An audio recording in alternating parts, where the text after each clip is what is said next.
In the world of elite football, every single gesture gets put under a microscope. But what happens when one single moment of defiance from one of the game's biggest stars is linked to its most coveted individual prize? Well, that's what we're digging into today. At the very heart of this story, you've got two ingredients that just always promise drama: a true once-in-a-generation superstar and a legendary rival club. I mean, it is the perfect setup for a clash of football titans.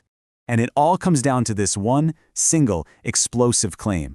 The source we're looking at alleges that Kylian Mbappé didn't just refuse a traditional sign of respect for his rivals. He supposedly told his teammates to do the same thing, to just walk away. So why is this one alleged moment causing such a stir? I mean, really, what's the big deal? Let's unpack the context and the potential significance behind this really powerful accusation. To really get the weight of this alleged refusal, we first have to understand a long-standing tradition in the game. It's one that's all about acknowledging an opponent's success, even, and especially, in the bitterest of rivalries. So what exactly is a guard of honor anyway? The name itself sounds pretty formal, and you know what? In a lot of ways, the tradition totally lives up to it. Okay, so just imagine this. One team forms two lines, and they literally stand there and applaud their opponents onto the field. This usually happens right after those opponents have just won a major championship. It's meant to be a very public display of sportsmanship and respect. Now, it is worth noting, this tradition itself can be pretty controversial. Some people see it more as a sign of humiliation than respect, but either way, it's a practice with really deep roots in the game. All right, now here's where the story takes a really fascinating turn. The source material connects this act of respect, or, the alleged lack of it, to the single most prestigious individual prize in the entire sport. See, the source doesn't just present this as some simple controversy. It draws a direct line between this alleged moment on the field and the very foundation of how a player's entire legacy is judged.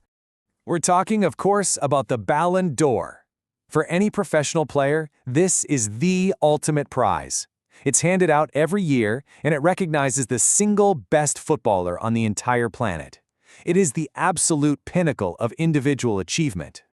Now, this right here is the core of the source's argument, and honestly, it's a game changer. It states directly that unfair play is one of the three main criteria for winning the Ballon d'Or. This completely reframes the whole conversation. So, the crucial point here is this. It's not just about how many goals you score or how many trophies you win.